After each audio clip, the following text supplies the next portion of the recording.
Ever since I was small, I would say in my teens, I was not satisfied with the usual information that people were giving me, like you got to do good in school and you got to be, doing well in life.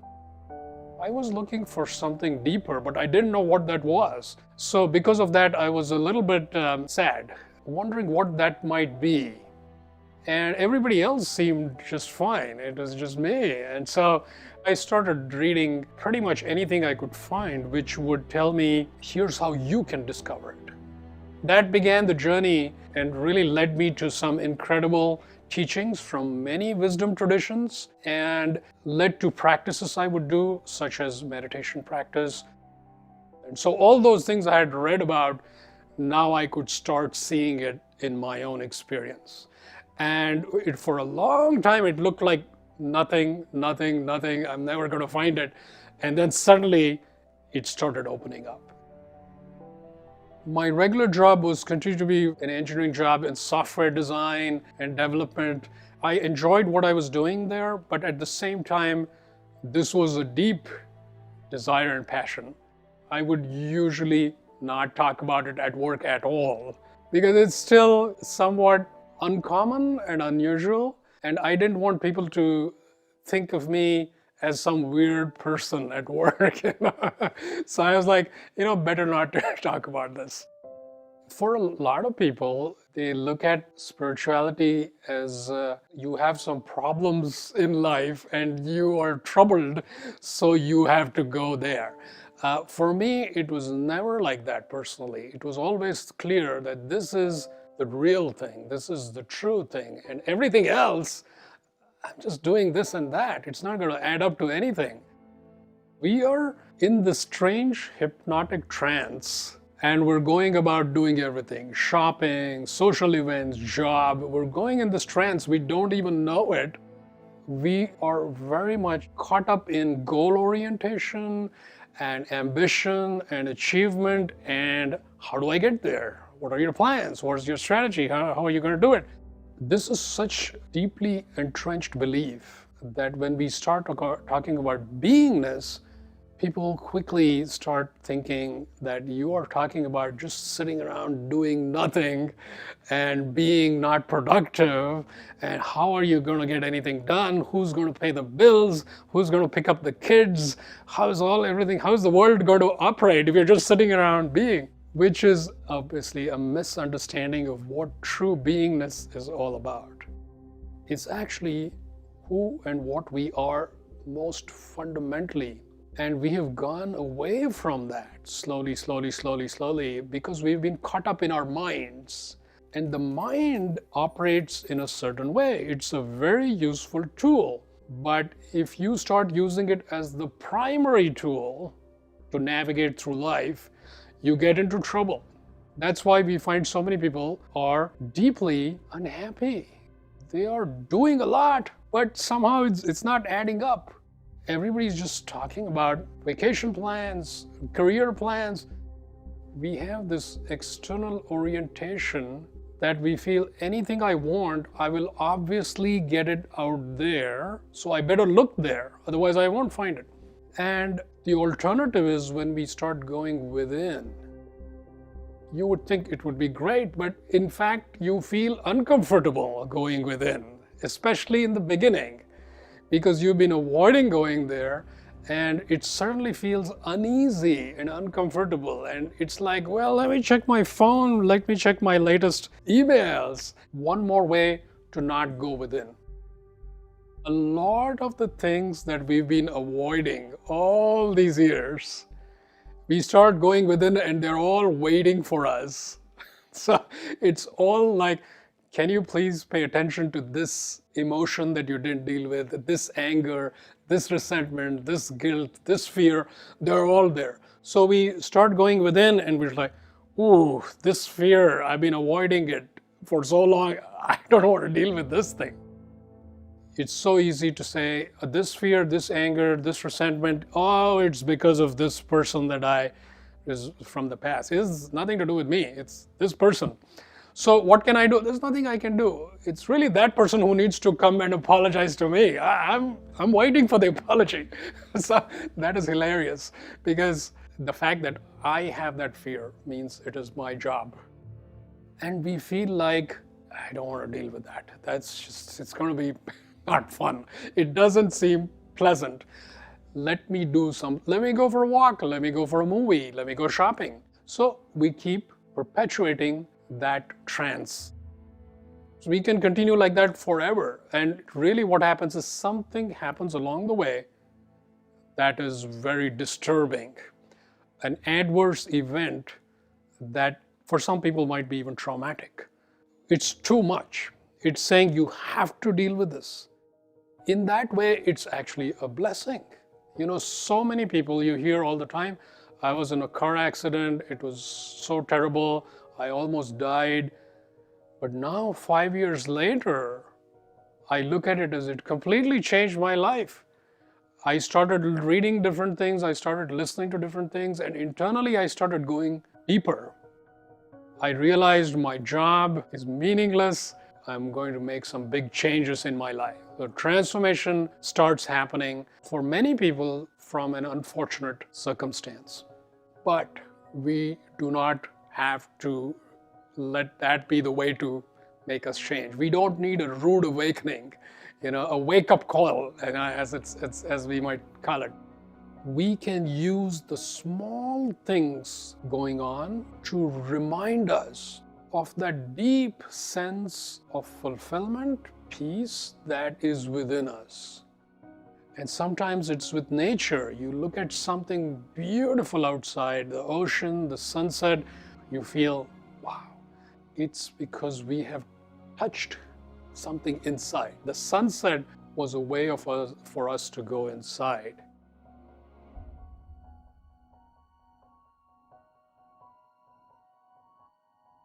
So many of us are so used to give me a 3-step plan to get there. We want that. And then as soon as we get that, we say, well, but I don't have time to do it. So I have this to do, that to do, and now you're asking me to do more stuff. I would love to do it, but I don't have time. So we get into this trap. But if I tell you, you could go there directly, you don't need to do anything. It's simply something you settle into while your body and your mind are going about whatever it is that is going on. So you can be, say, a high-performance athlete. They are hitting the tennis ball or running or swimming. They are executing a very high-performance external action, but internally they can very much be in the state of being. In fact, if you ask some of the athletes what is the best performance they ever did, it was when they were inside, internally being and doing whatever the sport they're good at. Some of them might call it as I was in the zone. In the zone is another way of saying I was in that good sweet spot where I was internally being and externally it was just happening. I was just playing the piano and a beautiful performance happened while I was being and playing. So for somebody looking at it, they might say, oh, you're playing the piano, you were obviously doing something. But the player is not. They are actually in that state of being. These examples are not exceptional examples. In fact, they just prove that all of us can go into that state of pure being. For some of us, we're so used to doing this and that, it's nice to sit quietly and become friends with this being state. And this could be through some meditation practice, which I think is absolutely a good place to start. Even I'm talking about 5 minutes of meditation. And by meditation, I don't simply mean you have to sit full lotus, eyes closed in some remote mountain. No, I'm not talking about that. I'm saying sitting on your couch, just relax and put away all the gadgets and just stare outside a window and just don't engage with any thought that's going to come up. Just relax and notice. And then you truly discover what being is about. Then you can get up And you can, believe it or not, you can go to your corporate job, you can be there in your corporate board meeting and be fully present, fully engaged, while internally you are in the state of being. So you stay out of the way and beingness happens. You can do that by dropping everything that's floating in your consciousness, begging for attention, and trying to say, this is me, think about me, talk about me, try to do this. All of these things, including limiting beliefs, patterns, conditionings, fears, analysis, all of these things, if you could just for a moment drop it all, drop everything and say, I want to go to the pure state of beingness of my own true self, my own infinite self, and you drop everything, you're right there. This is as simple as it gets. And this is something you could do anytime. It's just simply, you could say, internally resting.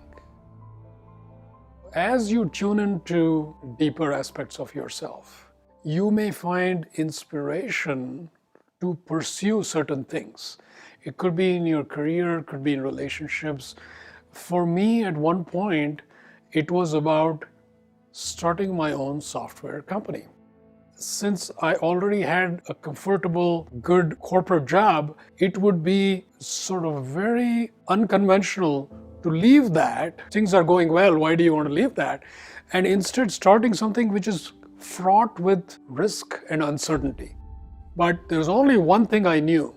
I have to do this, even if it fails. Because there was absolutely no sense that if I leave this corporate job, I start a company, it will succeed. No, chances are it would fail. And I knew that very clearly. But I also knew I had to do it. So I made that leap. This was almost a couple of decades back, to leave the corporate job. And the way I told myself is, let me at least try this for a couple of years. And you can always go back and you can always try other things. But I should at least try this for some time. As I started, it felt right. It totally felt right. And that to me was all I looked for. There was no customers, the product was not ready, but it felt right. And this is key. You have to keep going, trusting in that. As things turned out, it also was successful and grew to be a successful software company. But the reason I mention that is there is a certain element of taking risks, which if we are a finite self, the risk feels like it's too much. Oh, I don't want to take that risk because of so many things I have to give up. But as you discover your essence, the risk does not feel as risky. It just feels like natural, and yes, there might be some fear, there can be some apprehension, that's fine. But you feel fundamentally like, I have to do this to be who I am, I have to express in this way. And that becomes the motivating factor. You let go into the unknown. And the more you get into this beingness, the more you will see it's not about you trying to make something happen. That way of thinking slowly goes away. You can completely let go into the flow. You will start seeing that you have a much better time with life because you're just being yourself. You're enjoying it. Now, if you're wondering, but will I do a good job? I have an important job. I am a stock trader. I am a surgeon. I am an analyst. I need to be thinking, well, in fact, and this was a journey for me as well, I could see that, for example, I'm presenting before an important group of people. You would think, this is very important. I better be thinking. I better be very attentive. I found that if I am in the state of flow, in resting internally in the state of being, the presentation is 100,000 times better. People are connecting. I'm just using the perfect words. I am having a great time. They're having a great time. This is how life was meant to be, is what you see. And that's the key. Instead of choosing to control something that is in your field of consciousness, you choose to rest in your inner state and let the universe orchestrate the details. It's not like you're checking out. You are very, very actively present, but not in a way that you are trying to control and push it in a certain direction. You are present in a way where you're simply holding the moment. As you are fully present, holding whatever is there in front of you, amazing things happen. Your perceptual field changes dramatically. What you are noticing around you goes from simply being a very just physical reality to something subtler. Things like intuition is not something you've got to go try to grab a piece of information from somewhere. Intuition is another very natural aspect of flow. When you're in flow, you find that whatever aspect of truth is needed in that moment will arise within your consciousness. And you don't even consciously try to access a piece of information and then say, oh, I am going to now do this. You don't even get in the way. It's part of the flow. Intuition, connection, synchronicities, all those flow through you as you are just being. And your highest purpose, your highest aspirations are all being taken care of. This is the beauty. So we normally think, I need to know my life purpose, then I can plan, then I can take decisions, and then I will make it happen because I really want to live a good life. You go from that sort of way of thinking to really a continuous state of flow, letting go, yielding, being open, being receptive, being connected, getting out of the way, dissolve to the unknown. This takes care of everything. And it's absolutely amazing life that you can live. Somebody might say, how do you do it? What's your plan? What's your formula? What is your secret? There is no secret. It's simply being you is the secret.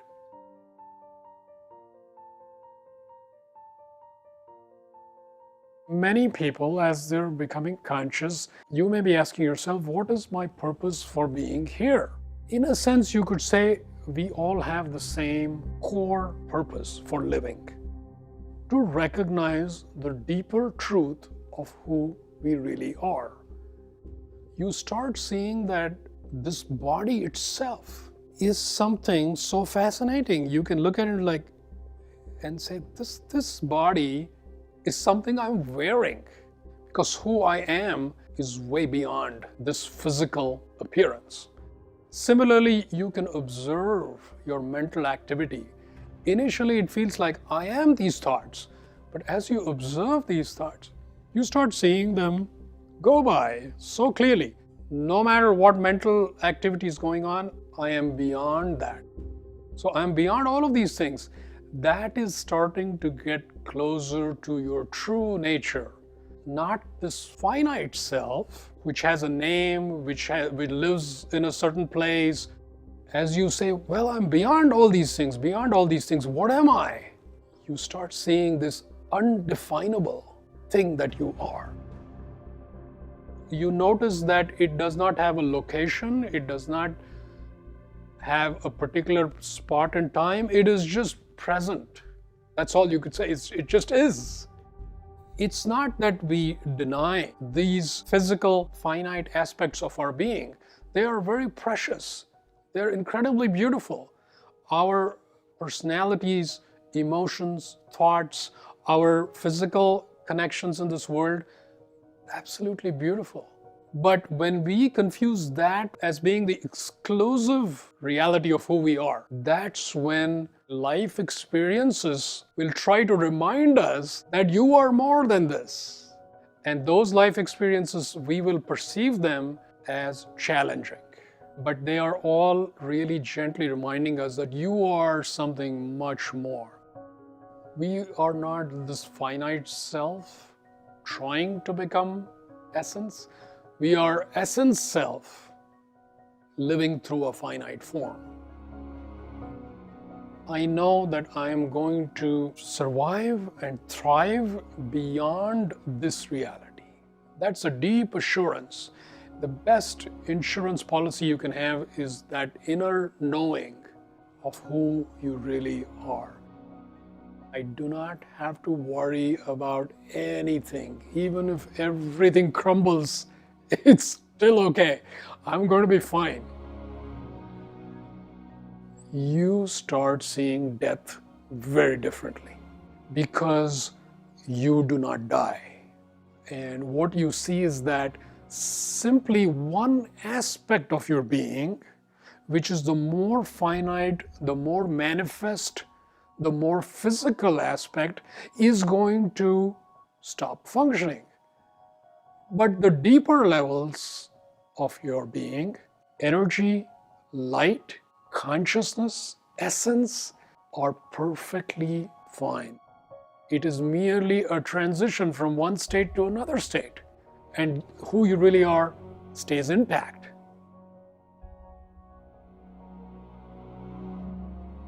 How do I live in this world while keeping this beautiful state of beingness? Because when I meditate, I feel all blissful, but then I go to my job or wherever, and it's not like that.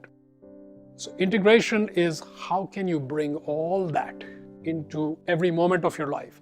This is where you end up dealing with fears and limiting beliefs that you may have hiding somewhere in your psyche. Why is my boss so difficult? Why is this coworker giving me a hard time? We try to analyze life situations while being entrenched in a certain limited reality. The point of that struggle is to show you that that's not the best place to tackle it. In fact, if you shift to a higher dimension of reality, you will find things are more fluid. The lower dimensions, or the more manifest dimensions, they are more rigid and they are more transient. They come and go very fast, but they appear like they'll stay there forever. If I look at my fear and I'm this small human being having a finite self, that fear to me is scary. I want to just run from here. It's like, I can't deal with it. Poor little me. I can't do it.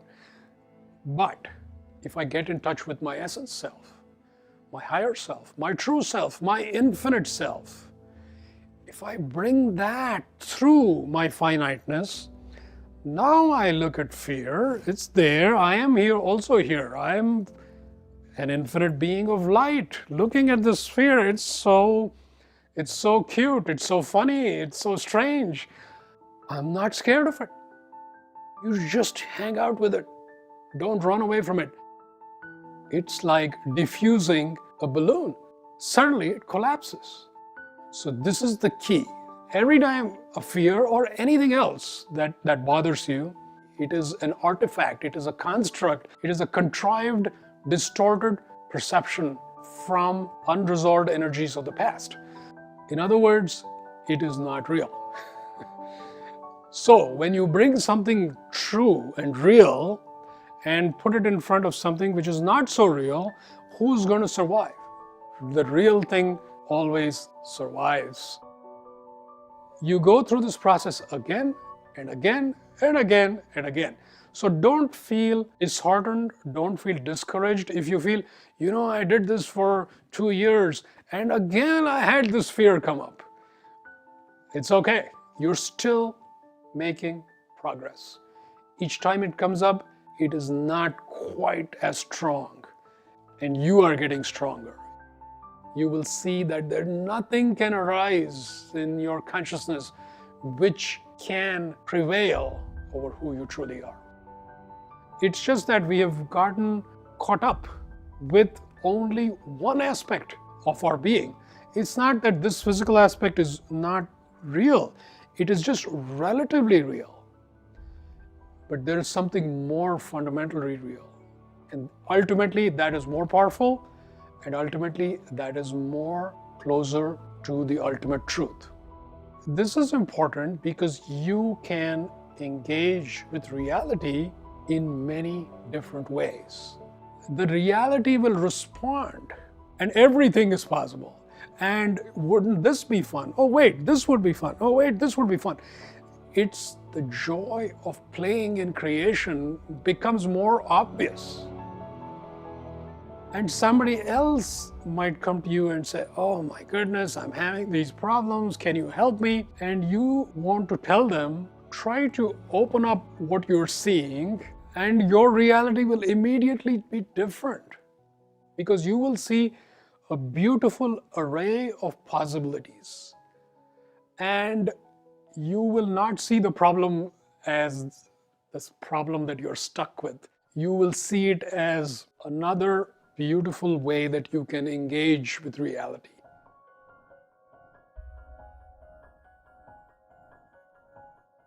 Most of the time, we don't take dreams too seriously. It's just, we remember it a little bit and then we let it go. Well, you can actually work with dreams as a way of going into these realities. Because during the dream state, we are in a much more fluid, consciousness-based reality, interfacing with energy planes and light planes. So there is an opportunity, if you maintain a little more consciousness and a little more awareness and more presence. It's not about controlling the dream, it's about participating in the unfoldment and the flow. As soon as you wake up, write down whatever you remember. By recording it, you're doing two things. You are saying that you care about that information, and you are also capturing certain details. Now what happens is, when you go back to sleep and your next dream, you will be more aware. It's almost like part of you knows that you're going to recollect it, and these lucid dreams can give you remarkable insights about what you need to pay attention to, about what direction you want to take, and more importantly, they will take you closer to your inner being, because you realize that no matter what's going on, because you know in dreams anything could be happening, no matter what's playing out, I am not this dream. This insight, if you bring it back to the normal waking state, it gives you dramatic power, because you come back to this, oh, this crazy thing is happening. It's okay. You do not get disturbed by it. You don't get overwhelmed by it. Instead, you can be looking at it with a smile. Even though something crazy is going on, I am beyond it.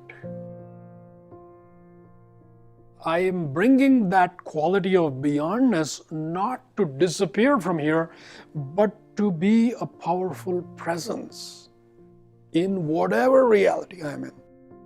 Embodiment is a critical piece of the overall journey, because without embodiment, you end up in a disconnected, dissociated state where instead of previously too caught up in physical reality, we flip into the other thing where too caught up in some other dimension of energy and light. But here, well, don't ask me to do anything here because I'm in some higher dimension.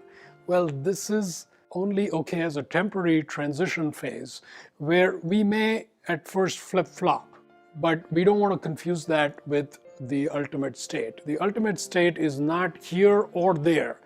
It is being fully present wherever, which means that you access these higher dimensions, higher light, your essence, and you bring it down in a balanced, integrated way in your day-to-day life. In fact, that shows how mature and developed and integrated you are. It's not this always having the fantasy of the next retreat. I'm going to escape into this amazing place where I will be deep in peace. No, that peace has to come back to where your ordinary life is. And when you can bring that into the conversation that you have with your next door neighbor, or how you treat your family, or how you treat people in your life, and how do you go about your day when nobody is watching? How do you really feel when something difficult comes up and bubbles up from inside? It's really these day-to-day moments which indicate whether you have fully gotten it. And that implies good amount of work in integration, which doesn't look very glamorous, right? The integration work is tough. It's kind of work we don't feel like doing. But the fruits of that integration prepare you for embodiment. Embodiment is then actually demonstrating that, living that, what I call living as infinity. So that infinity is not something you just access here and there, if you're lucky, but infinity is something you have fully embraced, recognized, reclaimed, and are fully living it. That's where we're headed. It will look very different for each person. So there's no standard formula or template, but it will look absolutely amazing when you are constantly radiating, emanating that light, being alive, being who you are. And whatever, if it's that you are a nurse, you will be emanating that truth as a nurse. If you are a businessman, you will be emanating that in your business.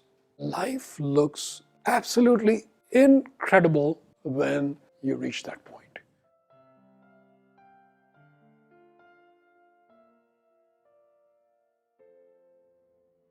As we look around us, a lot of us may feel that we are living through some pretty incredible times. Things are getting very intense. Whether you look at the ecology or energy or transport or medicine or military or politics, every one of these areas, it feels like the temperature is rising, right? It feels like there's heat. I like to think of it as when you cook certain grains, you use a pressure cooker in many countries.